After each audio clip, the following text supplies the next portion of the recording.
We are watching the greatest political scandal in American history unfold right before our eyes. The travesty, the negligence, the unconscionable action of Joe Biden leaving upwards of 10,000 Americans behind in Afghanistan is about as bad as it gets.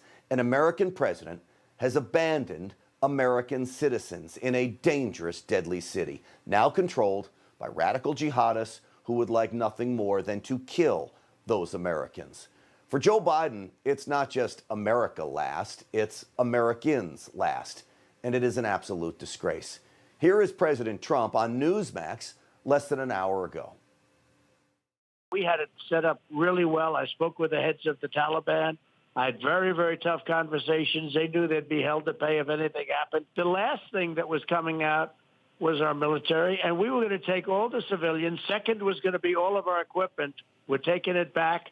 We don't want to. They now have Black Hawks. They have Army tanks that are the best in the world.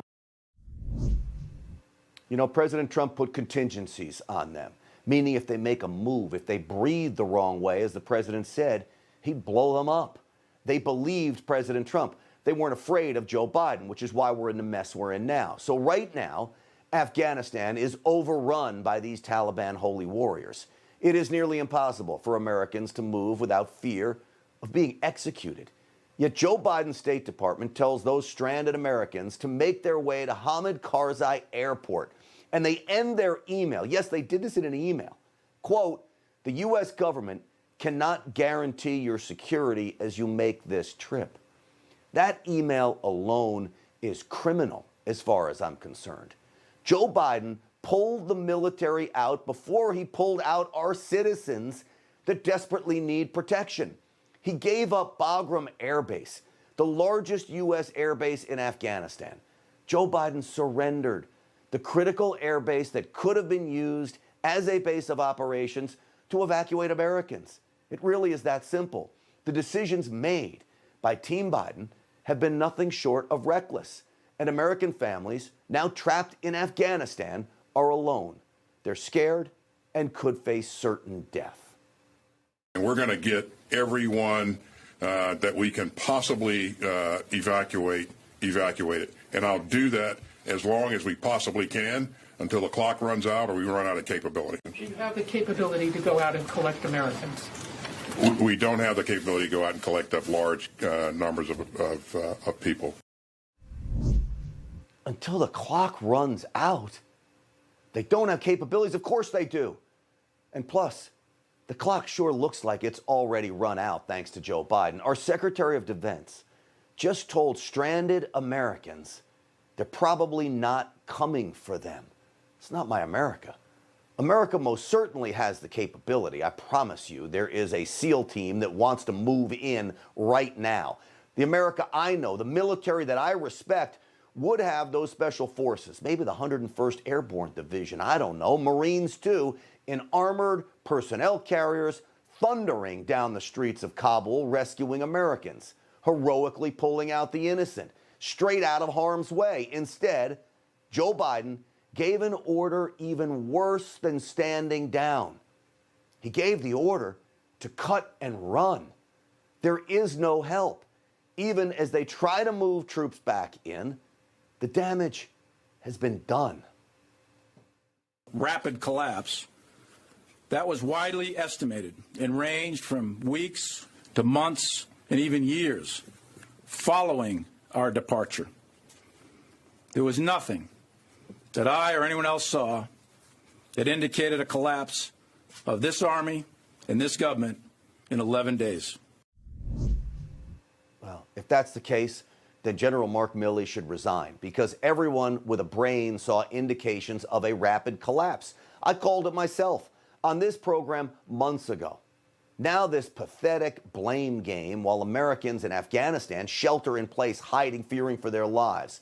In a shameful sign of weakness, Joe Biden emerged from the basement today, Kamala Harris apparently still hiding, not to address the people he hung out to dry in Afghanistan, not to address the American people, but to divert your attention to the China virus instead of Afghanistan. And he has the nerve to pick fights with conservatives who cherish freedom. We're still in a pandemic of the unvaccinated. Quite frankly, it's a tragedy. There are people who are dying and who will die who didn't have to. Some politicians are trying to turn public safety measures, that is, children wearing masks in school, into political disputes for their own political gain. The intimidation and the threats we're seeing across the country are wrong. They're unacceptable. I'll stand with those who are trying to do the right thing. You don't get to talk about wrong and unacceptable and doing the right thing. Watch him as he hobbles away here, taking zero questions from the media. Not one mention of Afghanistan. You want to talk about wrong and unacceptable? What he did there is wrong and unacceptable.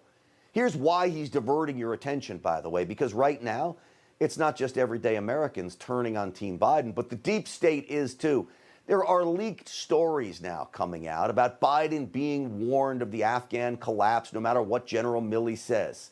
All of this warning upon a complete pullout that it would collapse. These stories are everywhere now as the Washington establishment opts to protect themselves rather than their boss.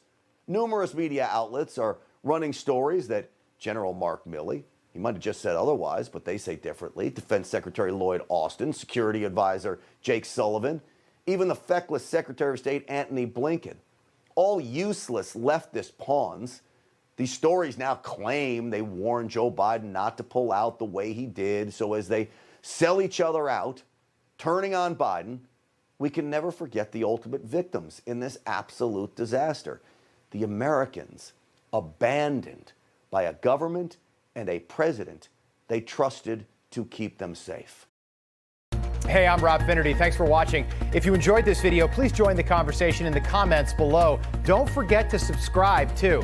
Hit the bell icon to be alerted to breaking news. And remember, there's a whole lot more on Newsmax TV, America's fastest growing cable news network. Newsmax TV, we're real news for real people.